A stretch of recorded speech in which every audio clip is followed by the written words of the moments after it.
Welcome to the first episode of the Mighty Fuzz podcast. I'm here with my brother from another, Sean Strange. Sean Strange is an independent artist that took himself from his mother's basement around the world. Sean, thank you for coming today. Thank you for having me, brother. I appreciate you, brother Greg. Yes. Mighty Fuzz. This is going to be awesome because everything that we're bringing to the viewers today, I already know, and it's great. And specifically, I'm trying to help people find answers that are looking to better themselves, achieve, and you are in a specific field where 99% fail and 1% make it. And you, my friend, are in that 1%. Yeah, I crept in there. First of all, thank you for having me, man. It's a pleasure to be here. And yeah, I definitely crept into that 1%. I'm still hanging by a thread in that 1%. Like I'm on my cliffhanger. Yeah. You know, like 100%. Was that Stallone in Cliffhanger? Yeah. Yeah. So I'm like the movie poster where I'm hanging from the cliff. But I every day I get up, regardless of how I feel, and attack it. You know what I mean? Because if I don't earn.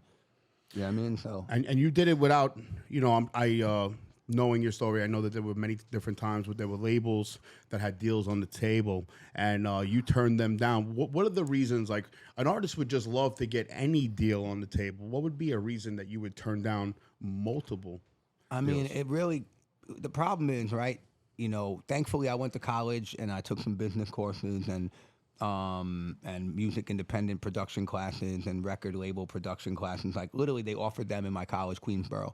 And also, shout out to Bob Celestin, who's a mentor of mine. He taught me a lot, too. You have to really look at every piece of it, right? Like, so people automatically, like, let's use the record label Advance, for example, right? Most rappers be like, yeah, I'm trying to get to that bag. And it's like, okay, now Universal Records want to sign you, and they're going to give you $100,000. Let's say they're going to give you $1 million. Let's say they're going to give you $1 million. That is a bank loan. That's not your money. It's a loan. Now you owe that back with interest on top, like you would a bank loan, right? And now how long is it going to take for you? What if your record don't pop? What if things don't go right? Now you got that debt hanging over you forever until you pay it back. They own your music. They own your touring. They own your... Now we're in the era of where they want to take everything, a little bit of your touring, a little bit of your merchandise. Is that still called a 360 deal? I mean, technically, yeah. Yeah, 360 back deal, in yeah. And so in that advance comes with some conditions, right? I mean, Oh, for sure. And think about it, it's not just the money in your pocket. It's a budget for recording, a budget for mixing, a budget for a video, a budget for a stylist, a photo shoot. All that comes with that. That's part of the advance, the budget. And that's funneling back to the label? Of course. Wow. So it seems like if you a lot. see It seems like money label up front. Right. But a record label will give you a receipt or whatever have you, an invoice. And you'll be like, damn, you're charging me for that, you're charging me for that, you're charging me for that. Like, they don't know, and they're not educated, which is why you have a lot of these 90 artists that signed horrible deals and ended up being disgruntled.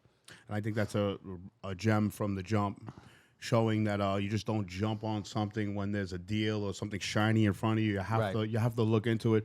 I remember artists that would get signed, and it was a whole big deal, and they go on Hot 97. It's like, yeah, I signed it with Atlantic, and they'd be shelved for 2 years. What they do now? Right? Yeah. Right. Unfortunately, right? So you shown great wisdom, man, by restraint.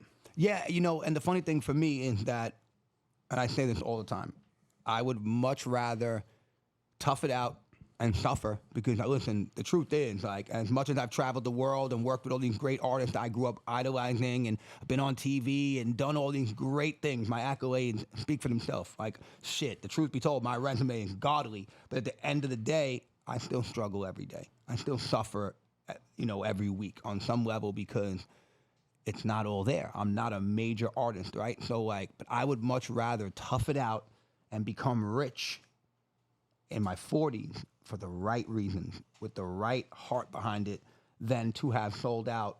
I don't want to, maybe not saying sell out, but to have taken a deal that wasn't for you. Yeah, because now you sign these contracts, and it's like, if you read these contracts, like, it'll be a term of 8 years, a term of 7 years. And lock you in. What happens if 3 years in, you're like, yo, I got to get away from these guys? Right. What are you going to do? And I think it's really... Call them and say, hey, I want out? It don't work like that. It's important what you're touching on, bro. That's the issue, right? Because music is, being in other businesses, I see everything's just bottom line, brass tacks. There's not as much passion and artistry to it. people romanticize making deals happen and stuff like Right. that. I've done that, but with music, there's way more like personal feel. You're creating something, right? Yeah.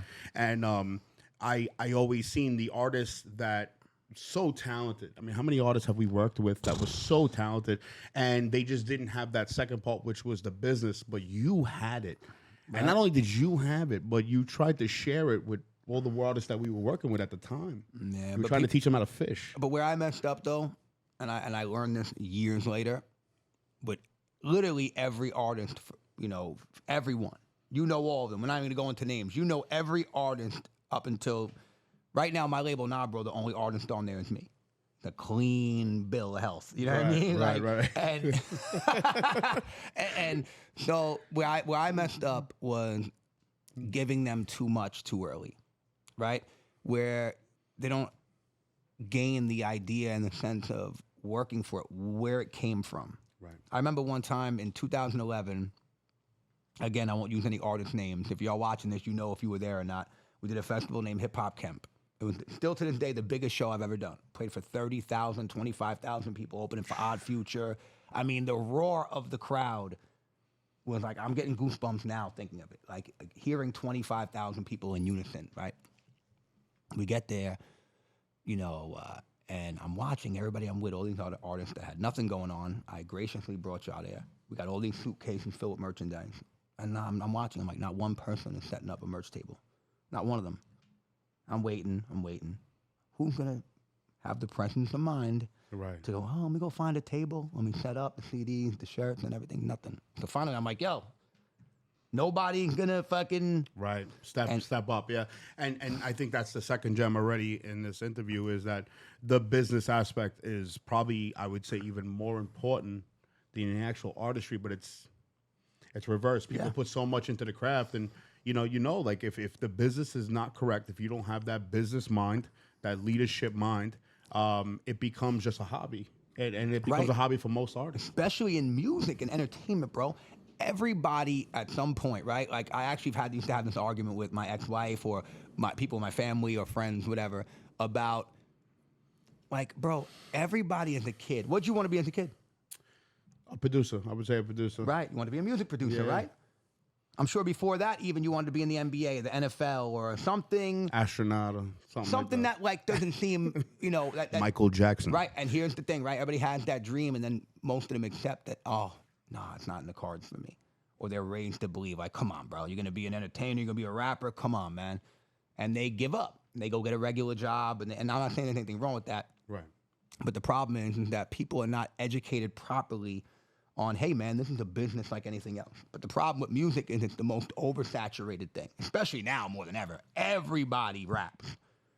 Everybody raps, bro. Like, everywhere you go, there's a rapper.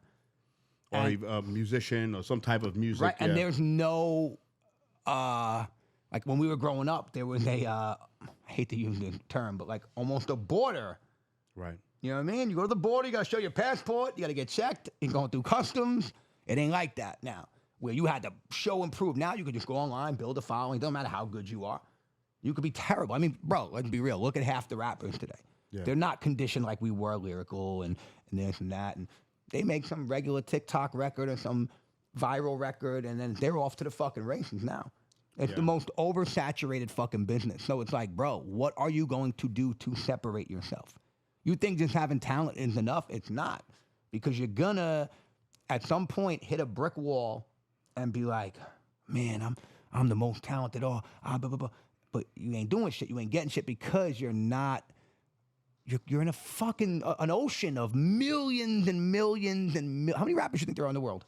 I mean, honestly, millions might be an understatement. How many people are in the world? We used to speak about this where it was like, when you're making chocolate chip cookies, and you can have the chocolate chips, but if you don't have the other ingredients, you don't have the batter. Right. And that's you ain't even half the batter. Yes, shout out to Little Lux. But that's so important to understand that it is a business, and if you don't treat it like a business, and really trying to just nail this one down for the viewers. If you don't treat your music career like a business, And like you're saying, it's already oversaturated. So when you're on Spotify and you just think, oh, my stuff's going to be hotter and we're going to call it a day, there's more to it, which leads to, you were speaking about this before. I just want to get this on camera. People paying for marketing and promoting, and how in this game it's, what's your take on marketing and promoting in music? It's a whole different thing now because of social media, right? So now you have the whole TikTok thing and Instagram and shit, even YouTube in some way is a dead technology. Well, not dead technology, but you have YouTube Short now. You familiar with that? Yeah, of course. Right? More people are, because we were talking about before off camera, the attention span of people is not like when we were kids, right? You remember back in the day buying an album and riding the train and opening the booklet and reading who the engineer was, reading who produced it, who was that. Appreciating the art. Right, everything. And That's just out the whole, window now. That's out the window, right? You don't even know, shit, there's this new thing on when you release the album digitally, a primary artist. Are you familiar with the primary artist thing? All right, so let's say you're putting out a Mighty Fuzz Young Uncle Murder record. When you put it out, you're listing Uncle Murder and Mighty Fuzz Young as primary artists. So now, even though as the producer, you don't rap on it, you're still listed as your record. Even if it's an Uncle Murder record and you just produced it, you can list yourself now as a primary artist on the record and it'll show up. So now you can build your page as a producer by making yourself a primary artist. Now they even put in contracts, if like you buy a feature, let's say we want to buy a feature from Hunter Biden, right? And Hunter.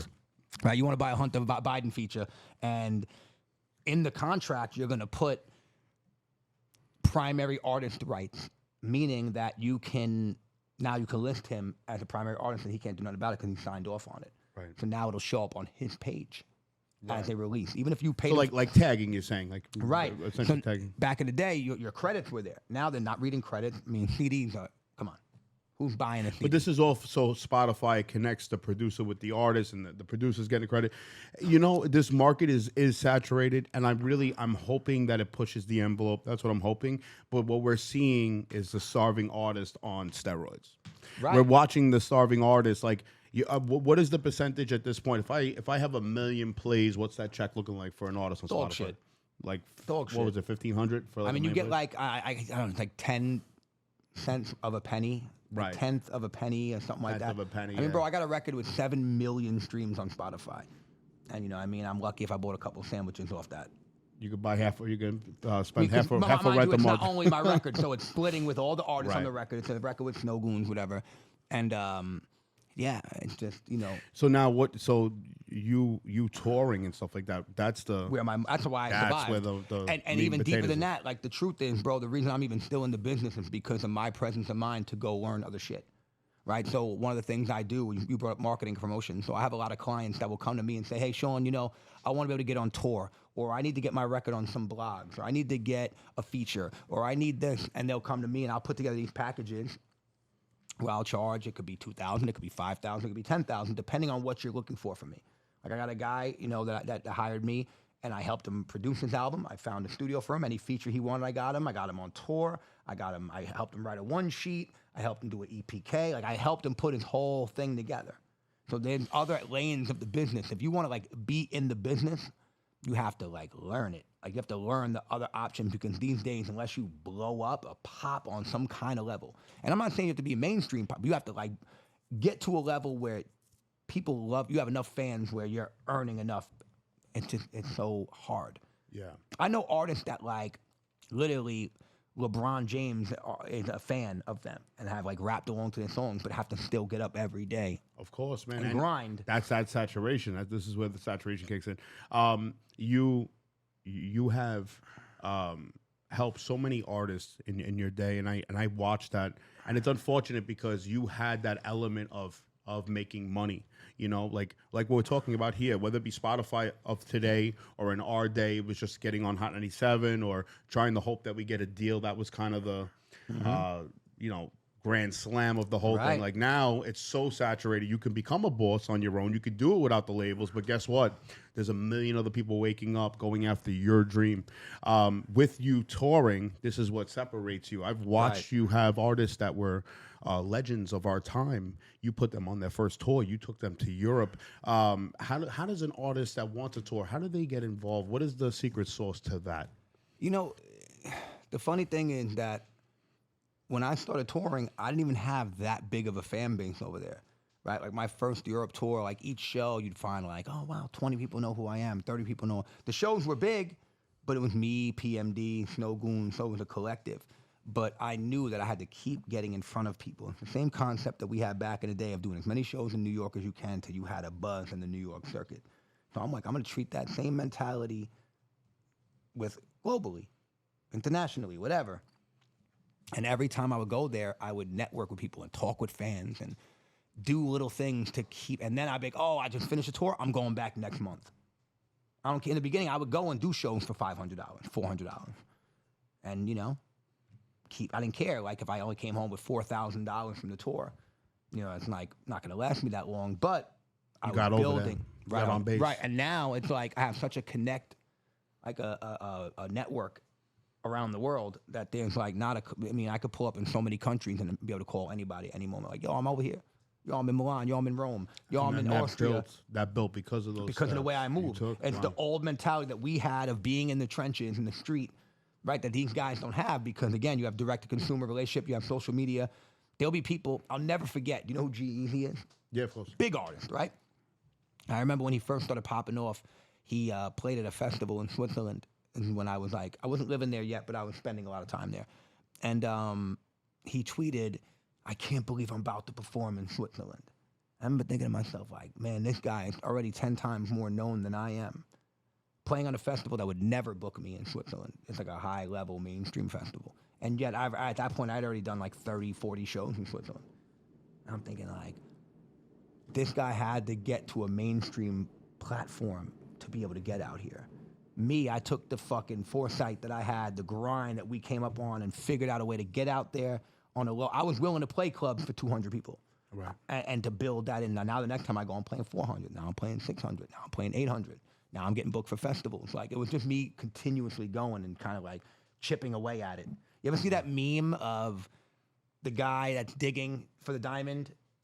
You know, I have to pull it up. No, I didn't see that one. So I thought you were going somewhere else with that. No, there's a meme of like on the top and the bottom. There's a guy, he's digging, and he's like literally the diamonds on the other, all the jewels on the other side. He's like this way, much away, and he's like, I'm done. I can't do Stops this anymore. before he gets to the And then diamonds. there's a guy on the bottom that's super far away. Like, it just shows that how sometimes people can Get so close. And what then stopped me from quitting always was, but if I quit today, what am I missing out on next week? That's what kept me going. Powerful, and bro. every time I got to a point where I wanted to quit, which was many times, man. Many times where I'm like, man, I just can't do this anymore. You know what I mean? I went from having 50 grand in my bank account to, I got fucking 1,700. I'm in the trenches, you know what I mean? Right. And I'm done. I'm gonna go work for sanitation, or I'm gonna do this, or I'm gonna do that. And I'm like, yeah, you know what? I'm gonna tough it out. And then a month later, I get booked for a big festival, or I would do a song with Method Man, or I would this. And like, I always think, what am I walking away from? What if at 43 years old, I'm gonna be a multi-millionaire because I stuck with it? 100%, bro. And that's what keeps me going. And the touring is the separation, I believe, between the artist that's just putting the music out, whether he was selling his tapes, his CDs, the evolution of it now on Spotify. But with this pandemic that happened, and for any artist that was trying to get over to another country, conditions were there were limitations and stuff like that. How did that affect you with touring when the pandemic happened? Well, before I get into that, I do want to say before, like we were talking about streaming, and that plays into the whole pandemic too, because a lot of people took advantage of that. Yeah. Because of the era we came up in, I am humble enough to admit that I neglected streaming, like the importance of it, pumping content out all the time. Even though I have, 13, 14 albums, there are people who were pumping content out every single day. My man Menza, who I work with, shout out to him in DCM, like, they cracked the code in the sense that now they have a catalog of thousands and thousands and thousands of records under their tutelage that are earning for them. That's how you earn from streaming, by having enough of a catalog that you're putting something into the system, every day, and that's how you can earn from it. I was such an old school mentality of street team mentality. I'm gonna go out in front of the people. I'm going to go out and do these shows and sell my merch and this and that I neglected that side of it. So when the pandemic happened, it really, really, really, really fucked me up and nearly destroyed my business to where I'm just today. You know, I would say the last like year, finally getting it back in order. Like where I was like, I mean, I wasn't even making money. Like there would be times where like 4 or 5 months would go by during the pandemic where I didn't even get $1. I mean, I would get like little streaming checks of, oh, I just got $190 for streaming. Like, come on. You know what I mean? I was living in Switzerland at the time. That couldn't even get me food shopping for the week. You know what I mean? That really hurt me because I was such an old head in that sense of how I operated my business. My main thing was touring for myself and also booking for other artists. So I would book for EPMD or D12 or, you know, I booked a show for A$AP Rocky once. And like I've done a lot of bookings that people don't even realize that I would make my commission. But once pandemic happened, everyone stopped touring. There was a lockdown. And then even when it opened back up again, you can't get into these countries without the vaccine. Right. I'm unvaccinated. I'm not judging anyone who is, but I'm unvaccinated. I chose not to get it. And because of that, I couldn't do shows. I could not get booked for shows. I mean, bro, you know me since we were kids, bro. Yeah. Before the pandemic, I was doing a minimum of 50 to 60 concerts a year as Sean Strange. 50 minimum.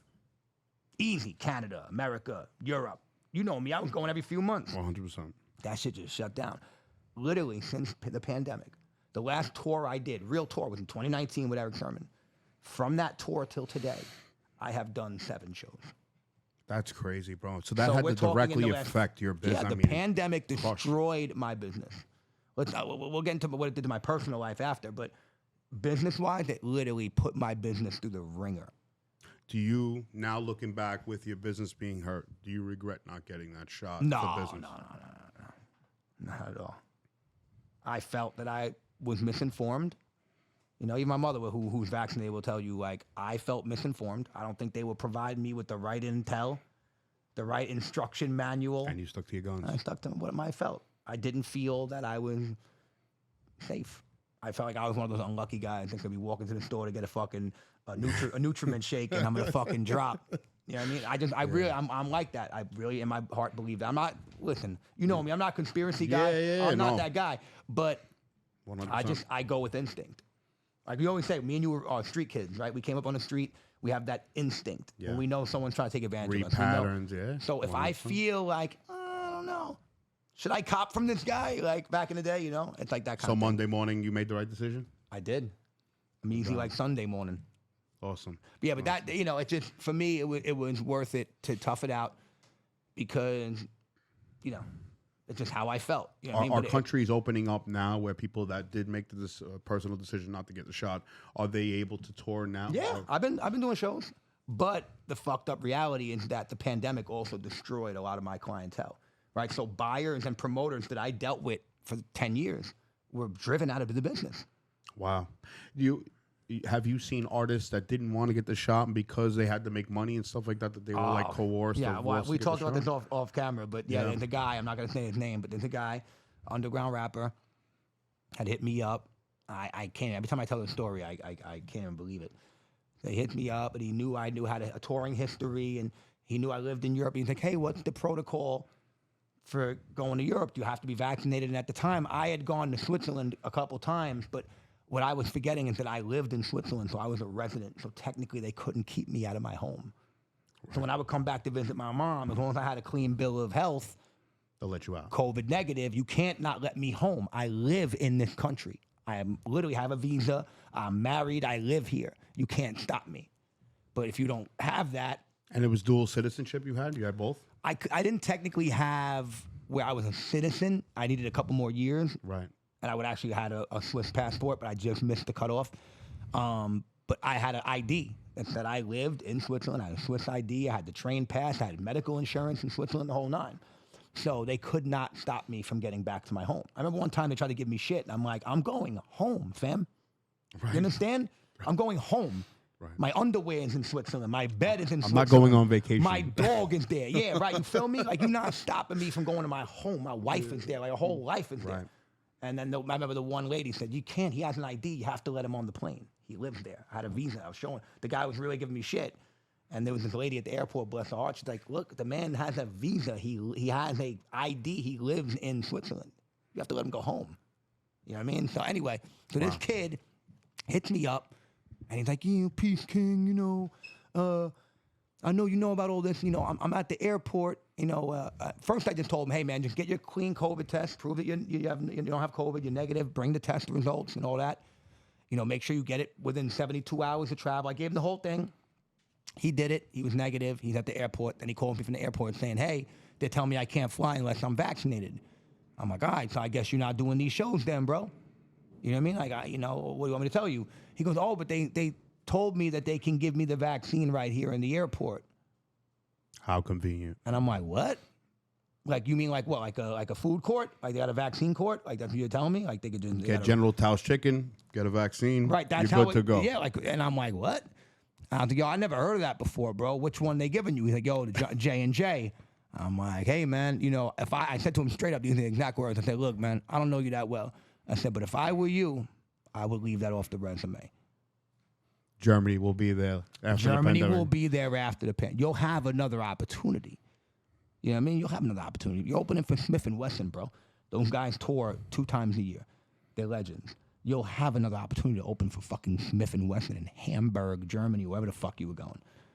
So, the guy did not take my advice. He went into the room with them and did what he did. He got the shot. And here's where it rubbed me wrong. And these are things that ultimately weighed my decision to do that, to not get vaccinated, was things like that. Because I'm like, you're making this big deal of it, and this kid literally got a shot, a one-off, right? And literally was on the plane in 20 minutes. It don't kick in automatically, right? Like, I don't get it. Like, that's a great point. What is it? Was it like, instant, like hot chocolate? Just add water?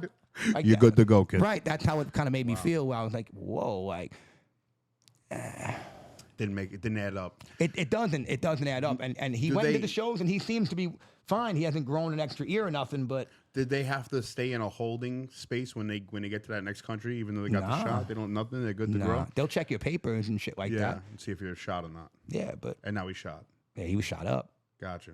What do you think about men like Redman and Ice Cube standing up in the industry? Yeah, I mean, listen, you gotta go with what you feel. Right?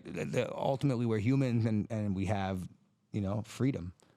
However that plays out, whatever you want, we should all be able as human beings to make a choice and not be judged for it. I'm not one of those guys that judges vaccinated people. I don't judge unvaccinated people. Freedom of choice. Right.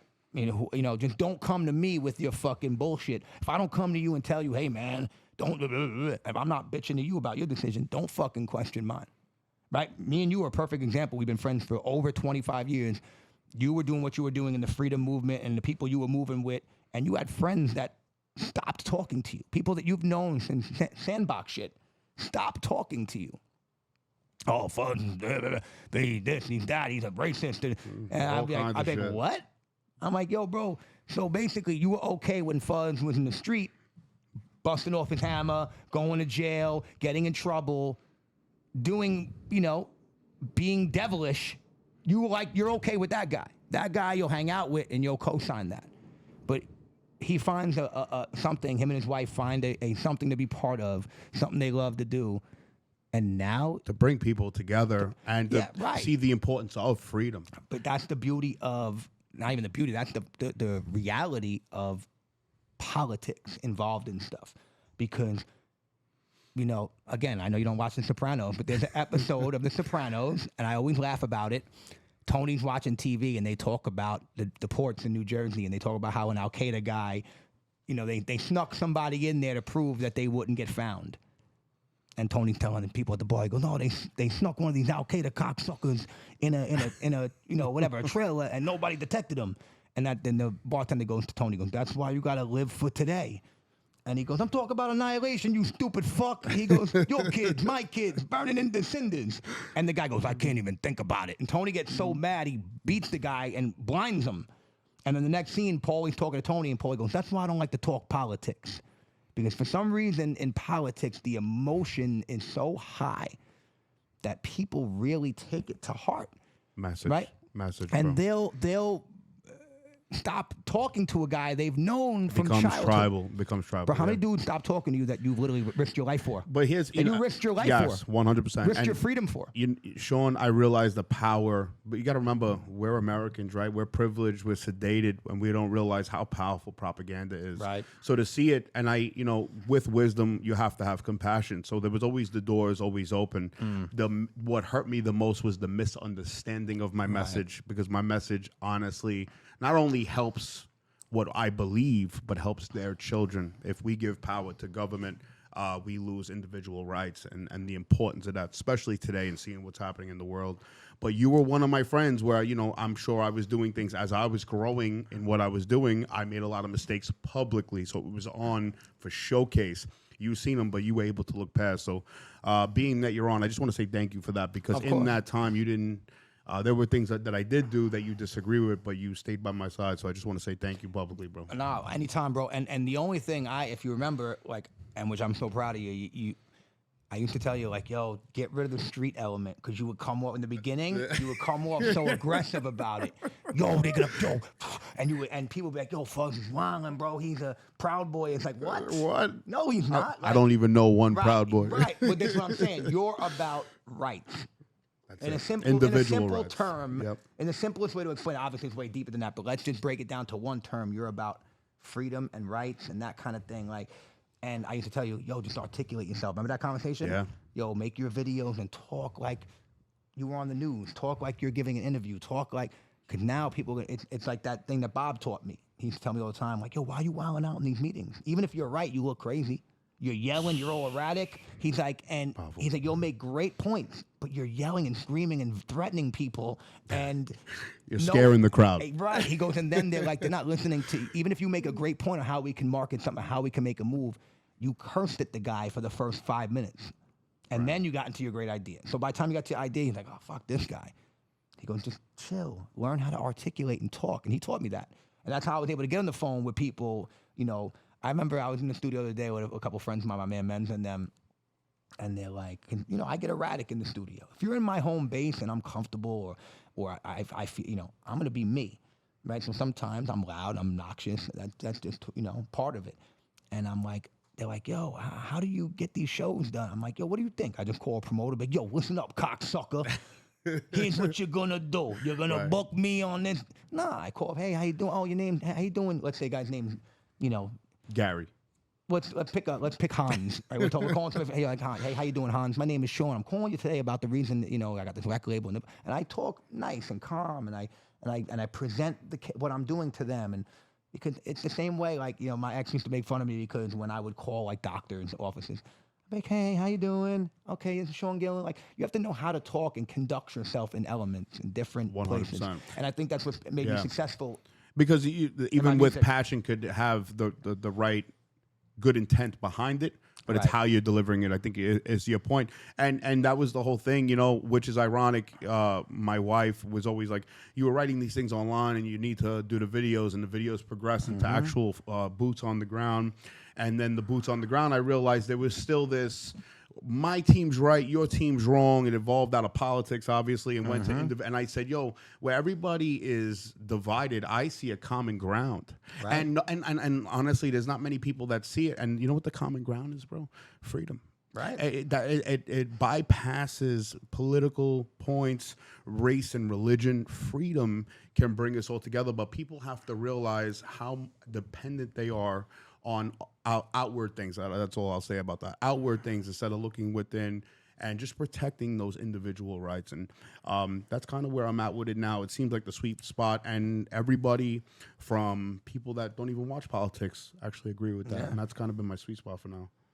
You're a Rocky fan, right? Of course. So when they remade, they did Rocky Balboa. It was years later. He did Rocky 6, Rocky Balboa. And a lot of big memes and quotes have come from that movie. And there's one where he's trying to get a license to box again. And he goes, in there, that paper down the street, say something about going after what makes you happy. They go, that's the pursuit of happiness. What's your point? He goes, the point is I'm pursuing something and nobody looks too happy about it. And I always laugh at that because that's the thing, right? Sometimes people want to keep you caged into a mentality. And I forget politics or anything like that, just in general, right? You're raised to be like, come on, dude, you're not going to be in the NBA, Sean. Be realistic. Think about if Del Curry told his son, "Yo, I've been in the NBA. It ain't gonna work for you, Steph. Go get a job at, this and that." Yeah. I know so many people who are super talented that are miserable today. They hate their job, and they did it because they were told that this is what you're supposed to do. That fantasy bullshit of being an entertainer or doing this, and I was so the opposite of that. Yeah. Like, I wanted to prove, bro, I could show you dozens of people I went to high school with that make way more money than me, that would actually look at my everyday lifestyle and be like, how is this kid even doing that? But I do the type of shit, and have done and continue to do the type of shit that they go to bed dreaming of. Right. Literally. It's the work. It's the work, man. If you want that individual financial freedom, you have to do the things that society won't do. And Program. when we were young, bro, I used to tell you all the time, I'd be hanging out late as a kid, and I would watch all the people walking to the M train, and then at 5 o'clock they're walking back, and this was just society thing. There's nothing wrong with that, but if you do, how many of those people had a dream and circumstances or anything like that they did let go? And I think that's where it drives us for us, because we can deal with the backlash of either whether it be family members or friends saying, no, that's not going to work. Right. We can get past that threshold. And I think that's what separates, Exactly. And I think about my mother all the time, bless her heart, because she gave me that opportunity, right? Her childhood was so fucked up, and then on top of it, having 4 kids that she technically was raising most of the time by herself until my father got his life together. I remember asking her one time what she wanted to be when she was younger. She goes, honestly, I never had time to think about it. I was like, wow, man, that's sad, see you that? know? See? And it's because she had Powerful. to work. Like, my mother was a 5'4" woman who worked for a window company, would put windows in, would cut glass and then install windows. 5'4", little white woman, right? Like, because she just had to get that money. She used to drive a cab in like the Bronx and shit, like Crazy, just to get bro. money. And it's like she never had that chance. So the fact that she worked tirelessly to make sure that I had that opportunity, why would I not take it to its full potential? You know what I mean? Bro. Powerful. Like, I love the idea. Like, I remember sitting watching my first video on MTV with my mother. I remember my mom walking into Best Buy and buying my CD. These are the things that, like, to me, I was just telling you off camera. I think I might even told you on camera. Like, it's about, not giving up, because you never know what's waiting for you. 100%. And it kind of justifies the hard work that mom did, right? And honestly, it shows your gratitude to your mom for that hard work. It shows that you didn't let it go to waste. Sean, I want to thank you for coming on to the first episode of the Mighty Fuzz podcast. It is an honor to call you a friend. I've worked with you for 15 years in the music game. You have been a total inspiration in my life. You are the hardest working man in music I've ever worked with. I just want to say thank you. Oh, thank you, man. It means the world, bro. And I look forward to coming back. 100%. And make sure you man. check out Respectfully. Respectfully 718 on IG. We will be starting the YouTube soon, and that will be myself and Sean Strange, and it's going to be awesome.